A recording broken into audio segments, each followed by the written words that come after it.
Selam, hoş geldiniz arkadaşlar. Nasılsınız? Umarım çok iyisinizdir. Bugün biraz size böyle erken geleyim, sürpriz yapayım istedim. Ama bu açılım uzun süredir ayrı kalanların açılımı olacak arkadaşlar. Ya da işte uzun süredir iletişimsiz olanların açılımı olacak. Çünkü şimdi onlar iletişim kuramıyor ya, ben o aradaki bağı kurmaya çalışacağım sizinle ve size iletişim kurmanıza yardım etmeye çalışacağım. Bakalım onun bilinçaltına gireceğiz arkadaşlar. Size neler söyleyecek, neler olacak bir görelim. Hadi bakalım. Bu bir bilinçaltı okuması olacak. Detaylı bilgiler alırız diye düşünüyorum böyle olunca. Hadi o zaman niyetlerimizi alalım. Başlayalım. Zamansız zamana niyetimi alıyorum ve hepinizin en yüksek hayrına olmasını diliyorum arkadaşlar ve size en gerçek, en doğru bilgiyi aktarmaya da niyet ediyorum. Evet, şimdi o zaman başlayabilirim. E, Ve ne diyoruz? Uzun süredir iletişimi olmayanlar için bakalım neler söyleyecek. Sizin için söyleyecek arkadaşlar, tamam mı? Yani onun size olan enerjisini alacağım. Yani konu sizsiniz. Size ne anlatmak isteyecek? Yani tamamen sizinle ilgili bir açılım olacak. İletişim kursa ne söyleyecek? Bunları almaya çalışacağız ondan. Ve ben başlıyorum. O zaman ilk önce enerjisiyle başlıyorum.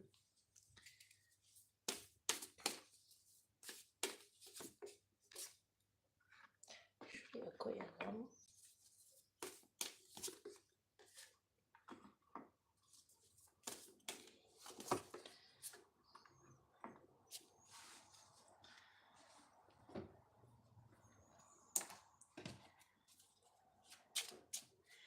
Şunu Lero ile birleştirmek istedim bir an. Bir bundan, bir iskambil kartlarından alacağım.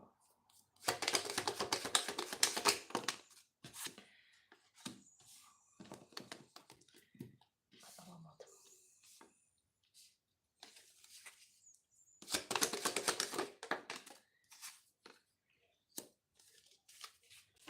Şöyle dursun.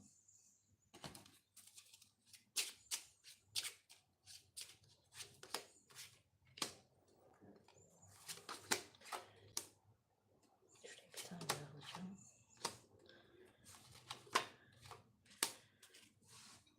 Evet.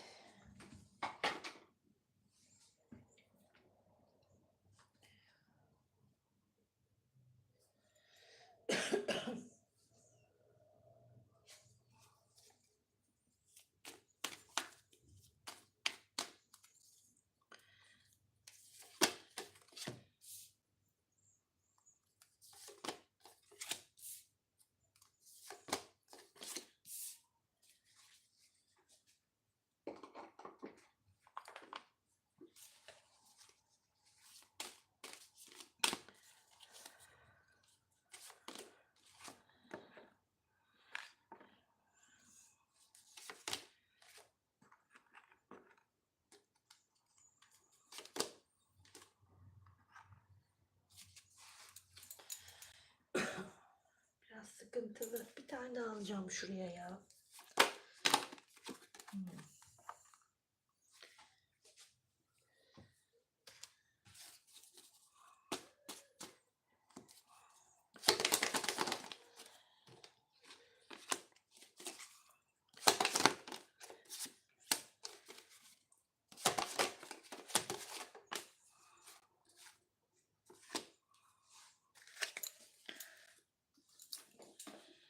Evet, bu şekilde biraz ilerleyelim. Daha sonra yine kartlar alırız. Arkadaşlar, şimdi şunları Toparlayayım.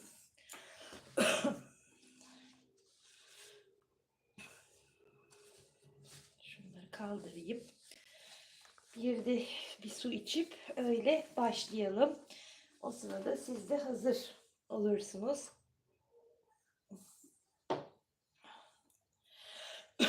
Evet. Şimdi enerjisine bir bakalım önce dedik değil mi?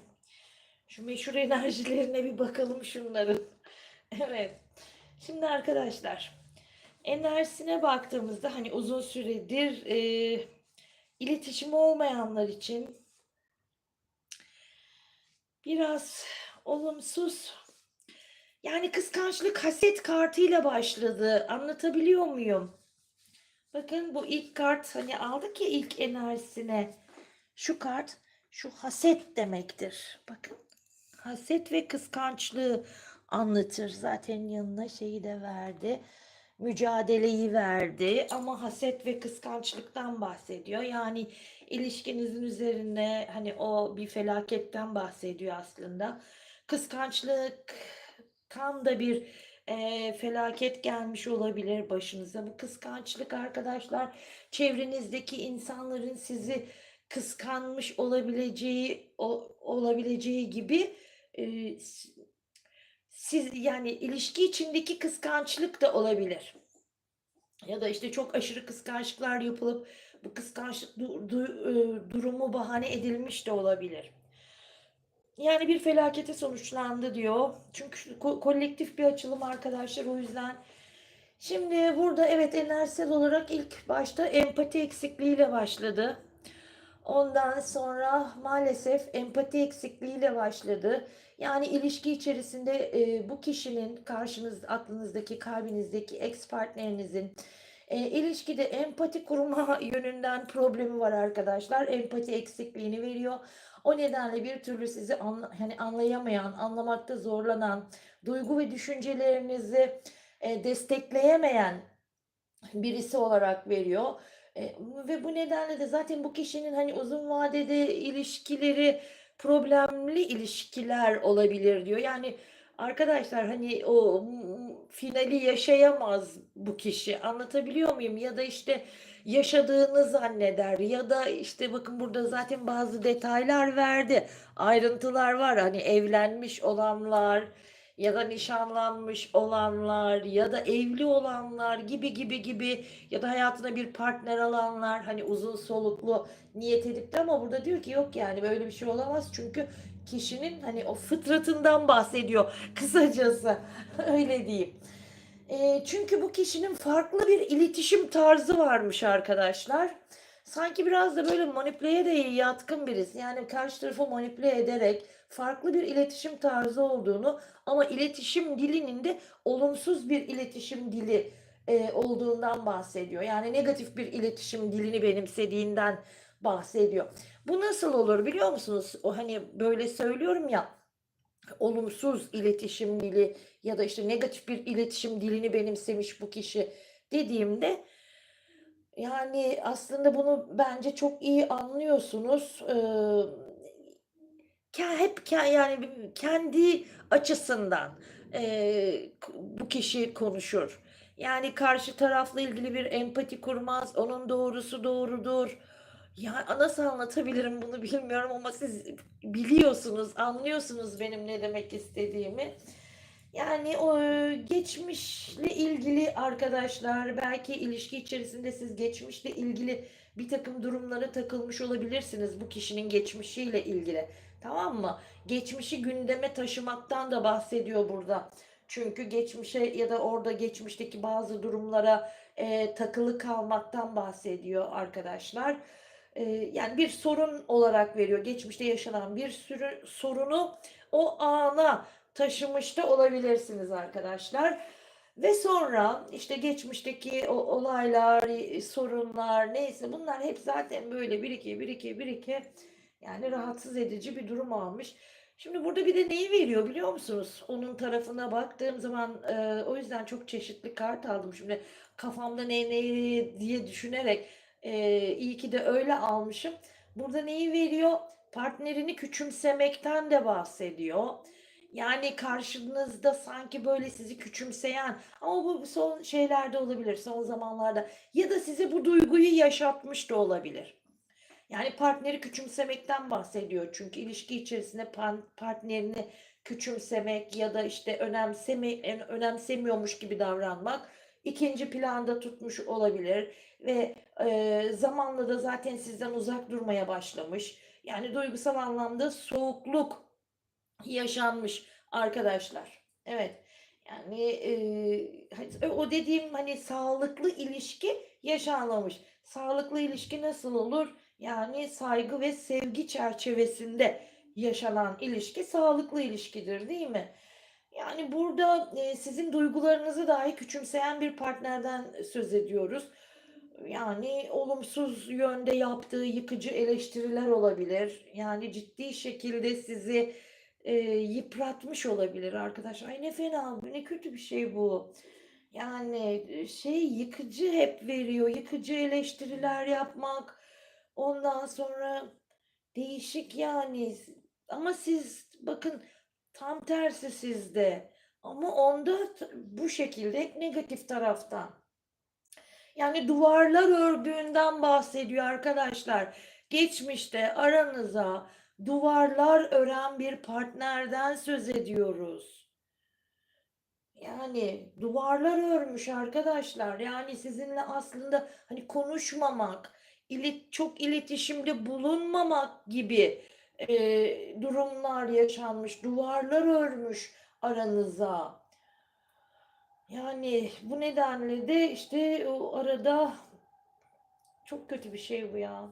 İnsan partneriyle konuşmayacak, konuşamayacak da kimle konuşacak o zaman ne anlamı kaldı?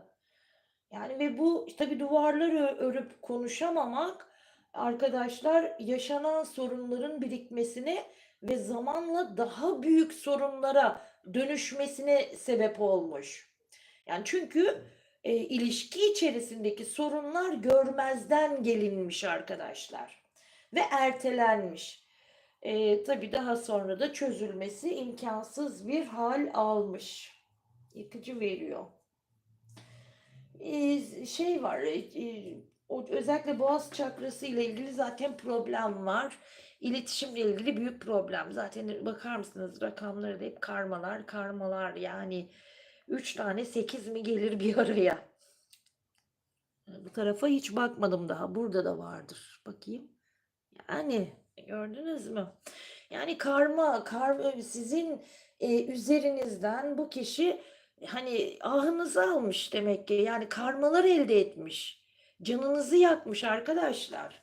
Yani burada ciddi anlamda canınızı yakan birisi var ve bu kişi de bunun bilincinde. Ya bazı konularda bazı şeyleri de bilerek size karşı o şekilde davranmış olabileceğini yani sizin çok fazla müdahale etmenize engel olmak için bir şeyleri yapmış olabilir. Araya duvarlar örmüş olabilir. Sonra diyor ki benim diyor bir seçim yapmam gerekti diyor. Ben de diyor bir yol ayrımına geldim ve seçimini yani şu anki durumu olarak yapmış arkadaşlar. Evet bir seçim yapmış. Ama seçim yaptıktan sonra ne oluyor? Seçim yaptıktan sonra da Yecüc ve Mecüc diyor. Bakın kartlar orada. Yani ne diyor? Yani o seçim yaptığı durum neyse bu duruma karşı uyaran bir kart geldi oraya. Çevresindeki yani şu an etrafındaki yanında kimlerse bunlar dedikodudan, ondan faydalanmak isteyen, ondan nemalanmak isteyen insanlar olduğunu ama onun hakkında da arkasını döndüğünde böyle vıdı vıdı vıdı vıdı konuşan insanlar olarak veriyor. Yani yüzüne canım cicim arkasından da bu ne falan böyle ay yapan anlatabiliyor muyum? Yani bu şekilde bir durum olarak veriyor ama orada da ona uyarı olarak şunu söylüyor. Yani bu insanlarla bu bağı koparma gücü aslında sende var. Yani bu güç sende var. Gerektiği zaman bu bağı koparabilirsin. Bu kişilerle arana bir set koyman gerekiyor. Bunun farkına varmalısın.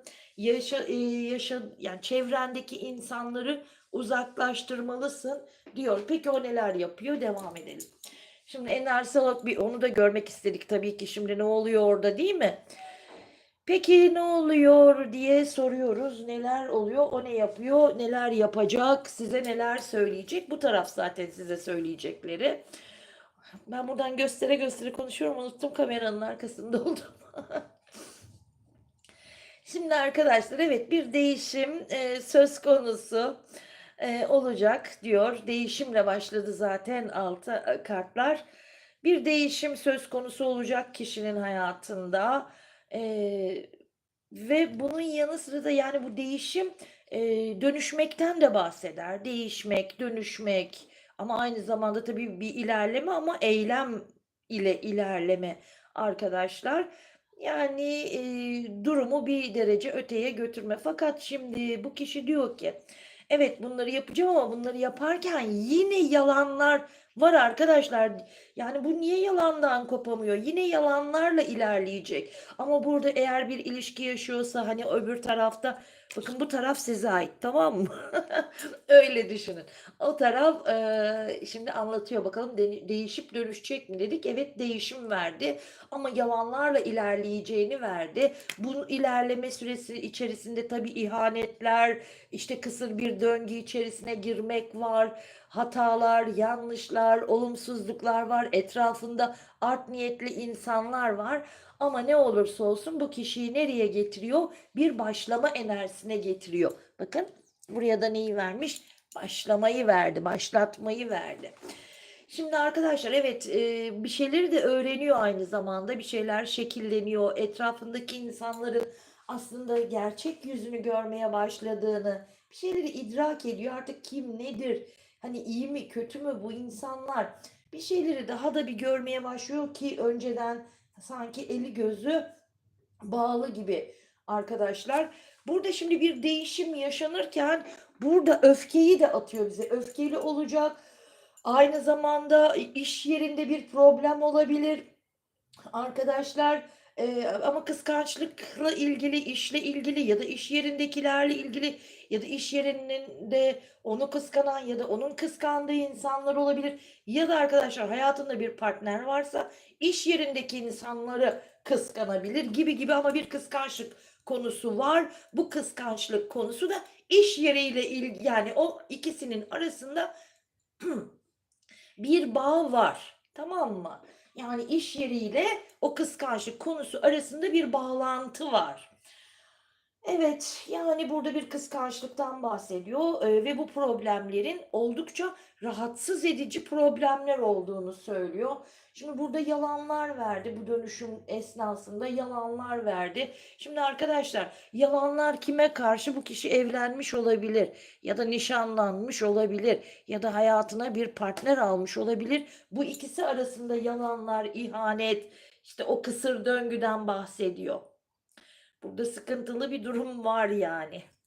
Ama o ilişki neyse ya da artık hani evlenmiş de olabilir, nişanlanmış olabilir ya da evlidir ya da yani aynı olduğu yerde ya da diyeyim orada bağlı olduğu yerde kimse, bu kişi onlara karşı arkadaşlar burada bir ihanet yaşanabilir diyor. Bir kısır döngü, bir hırçınlık böyle, ve bu durumun yanlış bir karar olduğu kanısına varacak. Allah. Ezan okunuyor arkadaşlar. Bak, hiç saate bakmadan açtım. Niye öyle yaptım? Evet. Yani böyle. Çok enteresan durumlardan bahsediyor. Evet, yeniden bir başlatma enerjisi var ama yani bu işle ilgili hep yani çok enteresan bir şey veriyor. İşle ilgili bakalım hayırlısı, yani iş yerinde oluşabilecek, hani dedim ya, bir durumlar var. Bir de tekrar diyor ki iş değişikliği dahi olabilir diyor. Yeni bir iş olabilir. Yani ya da çıkacağı bir seyahat mümkündür diyor. Bir seyahate de çıkabilir diyor. Ama bir eylem, bir hareket veriyor. Bir dönüşüm yaşanacak arkadaşlar. Evet, çok güzel okunuyor.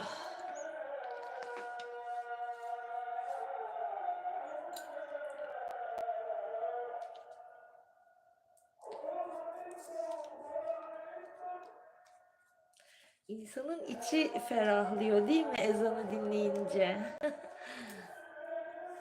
Bilmiyorum bana öyle oluyor. Sanki bir serinlik geliyor içime. Size de oluyor mu arkadaşlar? Evet, devam edelim bakalım o zaman. Şimdi arkadaşlar, size neler söyleyecek? Şimdi bu pek iyi şeyler yaşamıyor. Ben onu bilir, onu söylerim. Evet, burada bir değişim, dönüşüm söz konusu kişinin hayatında. Ama dediğim gibi karmalardan bahsediyor arkadaşlar. Karması çok. Bakın şimdi burada diyorum ki hani bir öncesi sonrası hani biz yapıyoruz ya. Şimdi burada değişimi veriyor. Evet, bir başlama enerjisi veriyor yeniden. Ama bakın burada o başlama enerjisini nereye sürüklüyor yukarıda? Şu transformation'a bakın, görüyorsunuz. Ama o kötü olan yani. Nasıl bir dönüşüm? Yanında şeytan ters, denge ters. Yani kartlara bakar mısınız? Denge ters, şeytan ters, transformation ters. Yani sıkıntılı bir durum. Yani bir ayrılık yaşayacağını bağırıyor kartlar. Yani bir uyumsuzluk, ilişkide bir sarsılma, yıkılma, ayrılık neyse artık ne varsa hayatında. Kimse bu ailesiyle ilişkidir, olabilir. Bulundu, annesidir, babasıdır bilemiyoruz arkadaşlar. Tamam mı? Kolektif bir açılım. Siz ona göre dinleyin. Aranıza giren o üçüncü kişiler kimse, onlar işte ailesi ya da bir partner her kimse burada diyor ki bu ilişkilerde sarsılma, bir yıkım, bir ayrılık çünkü dengesizlikler başladı diyor. Şimdi siz sizsiniz bilmiyorsunuz ya halbuki orada kıyamet kopuyor. Yani sizin gözünüzde belki çok hani rahat, çok iyi, çok hoş görebilirsiniz bu kişiyi de. Yani pardon da buradaki kartlar hiç öyle demiyor. Yani hiç öyle değil. Zaten daha çok böyle hani tutkularının peşinden giden birisi olabilir bu kişi. Yani tutkularına çok önemseyen birisi olabilir ama tepetaklak geliyor işte o tutkular. Yani peşinden doğru yolda değil kısacası öyle diyeyim. Yani bir yıkım veriyor arkadaşlar. Çünkü burada ne veriyor? O bulunduğu ortamdaki kişilerle ya da kişiyle bir çıkar çatışması içerisine gireceğini. Eğer bireysel ilişkisi neyse işte onda da bir dengesizlik olacak. Ondan sonra ve bir bozulma, bir karmaşa veriyor. Yani bir yıkım veriyor arkadaşlar. Bir yıkım. Yani kadersel olarak ihtiraslarına dikkat etmemiş zamanında. Öyle geldi ki kartlar bakın. Şu kart bile, şunun ters gelmesi bile ihtiraslarına dikkat etmeyen. Birisi o yanındaki de diyor ki zaten şeytanın tersini veriyor. Zaten diyor şeytanın yolundan gitti diyor. Anlatabildim mi? Zaten şeytan hani normal şeyden gitmemiş. Zaten yanlış yoldan gitmiş arkadaşlar. O nedenle de şimdi de diyor dengesizlik geliyor. Enerjisini diyor çok böyle siz hariç birçok alana bölmeye çalışmış da işte onun sonucunda da diyor böyle bir durum yaşanıyor. Evet, problem. Kafasında da hep bir problem var ama bunun. Ay sinir oluyorum ya artık bunun diye konuşuyorum kusura bakma. Yani dediğim gibi bir boşanma, bir ayrılık. Yine ay bütün kartlar öyle söylüyor. Ve 25 görüyorum. Hayırdır inşallah. 25 dedim ama 2-5 belki de 52. Belki de ama iki yönde 25, 2-5. İkisi 5'i bilemiyorum arkadaşlar. Önemli bir tarih. Bu bir kırılma tarihi olabilir. Ya da işte kopuş, kırılma ya da orada bir deprem. Onun hayatında bir deprem tarihi de olabilir. Evet, aldık kabul ettik. Ay böyle söylüyorum ama kendimi çok kötü hissediyorum. Aldık vallahi.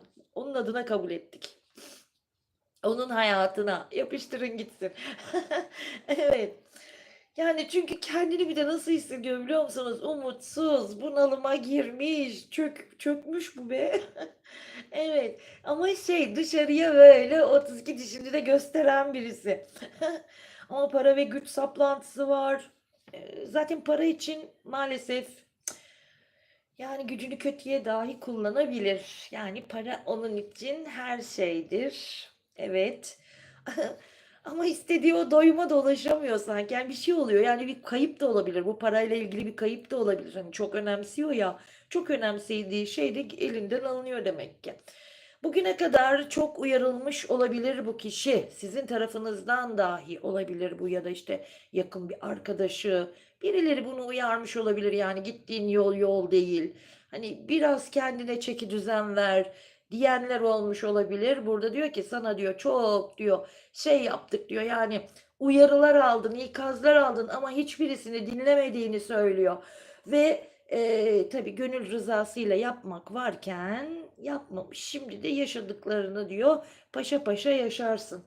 Bu kadar ya, bir kazadan bahsediyor. Kaza bile yani yaşayabilirmiş. Dikkat etmesi gerekiyormuş. Ondan sonra hayatında bir takım şartlar, yaşam şartları değişebilir diyor. Yani ama bir sıkıntı var bu kişinin hayatında. Yani bugüne kadar eğer bir ilişki yaşıyorsa, bugüne kadar ilişkisinde görmezden geldiği birçok eksiklikler var arkadaşlar. Ve görmezden geldiği bu eksiklikleri artık görmeye başlayacak. Artık bir şeyler gözüne gözüne, yani diyor ya burada gönül rızasıyla yapabilecekken yapmadın, hayırdır diyor. Şimdi gözüne gözüne giriyor hepsi. Evet.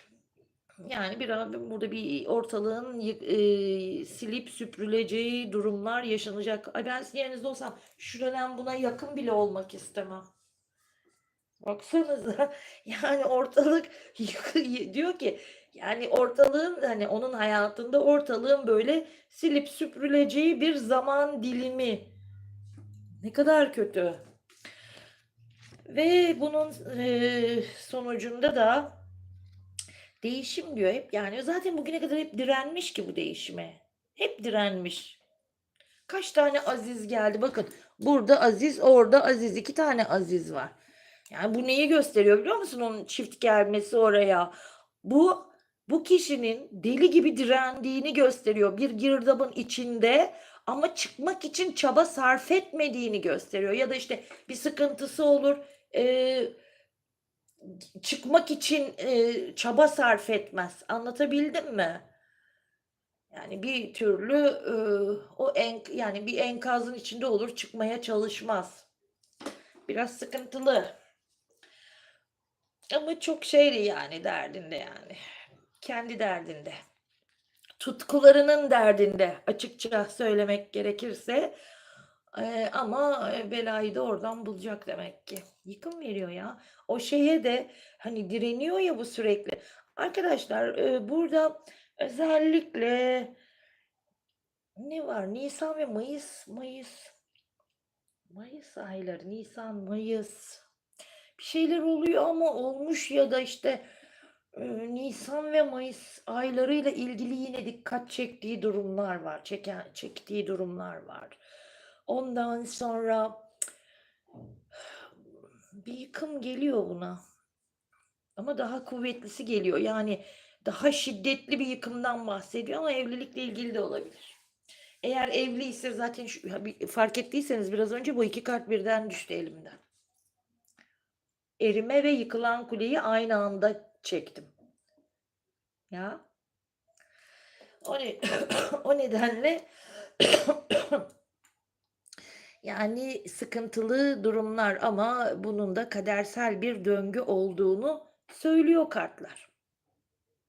Haber, mesaj, mesajlaşma isteği hepsi var size karşı. Ama o kadar kendi hayatına odaklanmış ki arkadaşlar. Kendi hayatına odaklanmış, kendi yaşantısına odaklanmış ama çok problem var. Yani bu durumda da yani kimse başka bir şey düşünemez. Ben olsam ben de düşünemem, yani kendime mecburen kendine odaklanırsın. Çünkü bayağı bir sıkıntılı durumlar yaşanıyor kişinin hayatında. Yani uyum yok diyor, hayatında bir uyum olmadığını, hani o şeyin uyumlu o ay nasıl anlatılır, o söyleyemedim. Yani o ahenk yok, ahenk. Hani böyle hayatında bir ahengi olur ya, yaşamın bir ahengi olur. Ama bu kişinin hayatında işte o ahenk yok arkadaşlar. Burada üzüntü veriyor, ayrılık veriyor. Yani bir felaket yaşayacak arkadaşlar.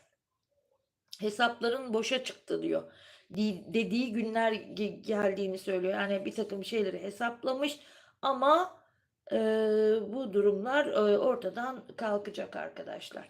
Şimdi burada bir tövbeye gelmesi gerektiğini de söylüyor yalnız, onu söyleyeyim. Burada yalnız sizden bir af dileme isteği var. Orada haberleşme ama orada da sizden özür dileme, af dileme. Çünkü siz bugün yaşanacak durumları görmüş de olabilirsiniz. Çok affedersiniz. Arada bir sesim gidiyor artık. O kadar çok bütün gün konuşuyorum. Ondan sonra geliyorum burada. Yani ayrılık ama sizden de bir nasıl diyeyim, arınmak için sizin belki de 2 kelimenize ihtiyacı var. O ruhundaki rahatlamayı yaşayabilmesi için sizin 2 kelimenize ihtiyacı olabilir bu kişinin. Evet, af dilemesi gerekiyor. Başka türlü zaten bu kişinin işi de rast gitmez, hayatı da rast gitmez. Çünkü kilit olarak hep sizi attı önüne ve sizden yana büyük karması var. Ve bu kişinin sizden yana karması olduğunu kendi de biliyor zaten. Yani çünkü sizin ona, bir dakika şimdi hiç nerede kartlar? Sizin ona yaklaşımınız ve bakacağım. Tabii sizin ona yaklaşımınız arkadaşlar nasıl biliyor musunuz? Yani şefkatli, samimi ve dürüst yaklaşmışsınız bu kişiye. Yani onunla tamamlandığınızı düşünmüş olabilirsiniz bu kişiyle. Yani tamamen bu kişiyle tamamlandığınız ya da bununla gerçekten hayaller kurmuş olabilirsiniz. Kendinizden çok fazla vermiş olabilirsiniz bu kişiye ve karşılıksız bir şekilde tamamen hani kalbinizle, sevginizle, isteğinizle hiçbir şey beklemeden. Ama işte ne olmuş? O sıkıntılı arkadaşlar. Ondan yana sıkıntı var. Dediğim gibi e, pardon çok özür dilerim. Telefon şöyle bir, hay Allah. Şunun sesini kısayım. Kusura bakmayın, telefon unuttum. Sesini kapatmayı. Evet yani arkadaşlar bu kişinin siz çok, nasıl anlatabilirim bunu ya? Sizden yana, sizin burada bu kişiyle ilgili yaptığınız bir şeyler var ama sizin de yaptığınız hatalar var burada, bakın. Diyor ki o da hata yaptı diyor. Çok fazla endişe de çalıştırmışsınız bu kişiye karşı. Çok fazla endişelenmiş olabilirsiniz. Ya da korku mu çalıştırdınız? Ne yaptınız bu kişiye karşı? Bu kişi saçlarında beyazlar dahi olabilir diyor arkadaşlar. Ama sizin de olabilirmiş. Karşılıklı veriyor. Ya da sizin daha önce mi oldu? Onun mu daha önce, birisinin yani saçında böyle griler, beyazlar olabilir diyor. Ve statüden bahsediyor. Statü sahibi olmaktan bahsediyor. Ya da siz ona mı o şekilde bahsediyorsunuz? Statüsünden ya da. Bunun yanı sıra başka, bakayım siz ne diyorsunuz? Diyorsunuz ki ya evet, siz bu kişiyi kendinize gerçekten bir şans olarak görmüş olabilirsiniz ve bu ilişki, yani bu kişiyle başarıyı elde edeceğinizi düşünmüş olabilirsiniz. Hatta bu kişinin hayatında size yaşattığı zorluklar var. Ve diyorsunuz ki siz burada, ben bu zorlukların üstesinden gelirim, yani bir şekilde hallederim diye düşünmüş olabilirsiniz ve hareketleriniz ve tavırlarınızda ona göre hareket etmişsiniz. Çok fazla baskı kurmamak aslında. Baskı kurmamak, evet tabii ya. Ve sonra önünüze birçok engellerden bahsediyor. Önünüze çıkan engeller, özellikle bir kadın enerjisi. Bu kadın esmer, kumral bir kadın olabilir. Önünüze çıkan engel olarak veren bir kadın var. Koyu renk saçları olabilir ya da işte bir kadın yani ya da bir kadın arkadaşlar. Yani bir kadının engel olduğunu söylüyor bu ilişkide ileriye gitmenize sebep. Hep de kadın çıkıyor ya böyle var ya. Bir kere de erkek çıksın şuraya ya. Sonra da biz kadınlar erkeklere kızıyoruz değil mi? Kadınları şey. Ben şimdi var ya ne düşüneceğimi şaşırıyorum arkadaşlar. Evet. Ve burada enerjilerde uğraşan mı desem bakın. Ama sizin yaptığınız hani böyle bir şeyler de var. Siz de durmuyorsunuz. Burada veriyor sizi de. Yani karşılıklı bir şey var ama mağdur olan tarafsınız maalesef ki. Hem de sağlam mağdur edilmişsiniz arkadaşlar. Öyle böyle değil yani. Ciddi anlamda mağdur edilmişsiniz. Maalesef öyle olmuş. Yani şimdi hadi bakalım. Kartlar bir dakika şunları bir alalım şuradan.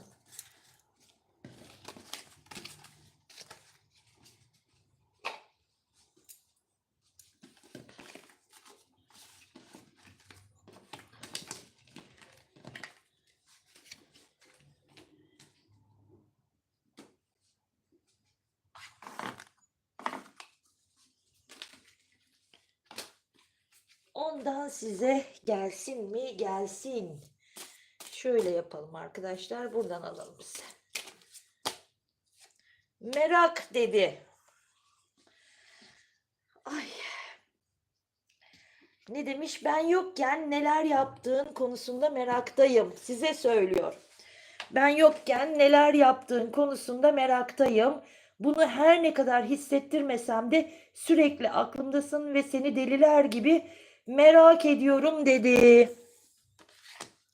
Siz cevap verin bence. Bir dakika bir de size cevap verdirelim. Ay kartları döküyorum. Sizden de cevap alalım şimdi. Siz de dediniz ki sebep neden geçmişi bırakıp ilerlemiyorsun? Ay çok güzel şey sordunuz ona bakalım ne diyecek. O size merak dedi. Siz ona neden geçmişi bırakıp ilerlemiyorsun dediniz. O sizi merak ettiğini söylüyor. Deliler gibi merak ediyormuş sizi. Hadi bakalım o cevap versin sebebe.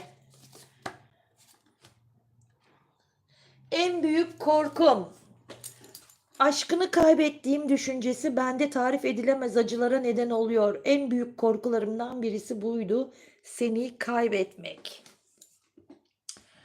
Bakalım siz ne diyeceksiniz? Seni kaybetmek. Ya en büyük korkum dedi. Siz bakalım ne diyeceksiniz? Alalım. Siz dediniz ki seçim, hayatımda ne yapacağım konusunda yakında bir seçim yapmam gerektiğini hissediyorum. Aklımı mı, beynimi mi diyorsunuz? Bakın resme. Yani aklımla mı ilerlemeliyim, kalbimle mi ilerlemeliyim?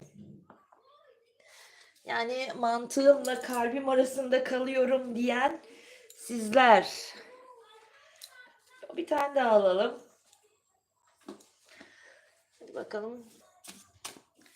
Ama hala size sebebi söylemiyor. Bakalım ne diyecek? Sessizlik. Sessizliğin sağır edici. Neden bana cevap vermemeyi seçtiğini anlamıyorum. Artık işler tersine döndü diyor arkadaşlar.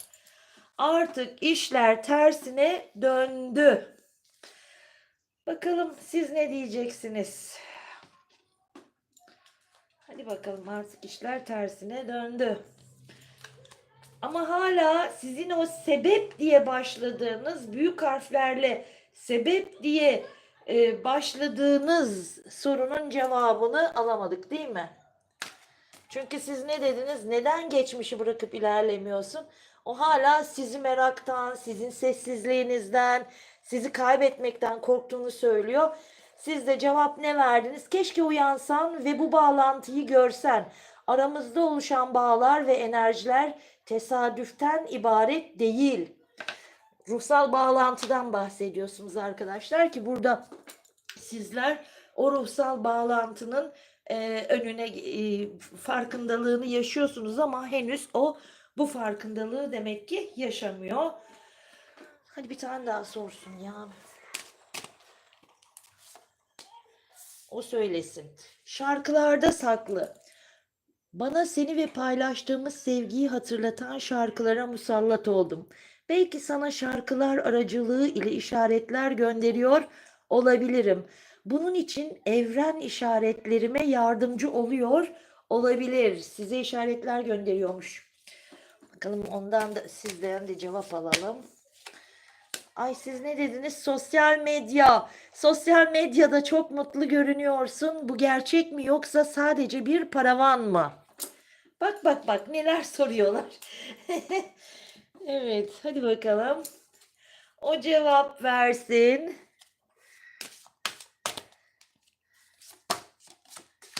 O ne dedi? Teşekkür ederim. Bir sebepten dolayı bu şuna cevap verdi. Bir sebepten dolayı birbirimizin hayatındayız. Bu yüzden hayatıma geldiğin için teşekkür ederim meleğim. Yani aslında o ruhsal bağlantının o da tesadüf, yani bu birlikteliğin tesadüf olmadığının o da farkında. Bakalım siz şimdi sosyal medya dediniz. Bakalım başka ne diyeceksiniz, onu merak ediyorum. Ne dediniz? Üzgünüm. Seni başka biriyle görmek canımı acıtıyor ya da acıtır. Sosyal medyadan sonra siz de dediniz ki seni başka biriyle görmek canımı acıtıyor ya da canımı acıtır. Sakın ha dedin. Son bir tane daha alalım mı? Hadi son bir tane daha alalım. Siz burada sosyal medyaya bakıyor olabilirsiniz. Oradaki her şeyi arasında bir bağlantı kuruyor da olabilirsiniz. Yani yapmayın bence bunu. Çünkü neden? Zaten iyi değil ki. Hadi bakalım. Ay yine 38 ile başladı. Siz 38 ile sordunuz ya, ilk sebep diye sordunuz. O da son kartında 38 ile cevap verdi. Dedi ki hala beni düşünüyor musun? Aklım sık sık senin düşüncelerine kayıyor. Bizi ve bizim nasıl olabileceğimizi düşünüyor musun hiç? Sizden cevap alalım. Oh, yetersiz. Bana bu şekilde davranmayı konuşamıyorum. Bana bu şekilde davranmayı bırakmanı dilerdim dediniz. Yani evet arkadaşlar. Yani o asıl soruya neden geçmişi bırakıp ilerleyemiyorsun aslında orada cevap vermedi. Ama aslında açılımda biz neler olduğunu gördük, değil mi? Evet, bu akşamlık bu kadar arkadaşlar. Umarım beğenmişsinizdir. Şimdilik veda vakti. Yarın görüşmek üzere. Sevgiyle kalın, hoşça kalın.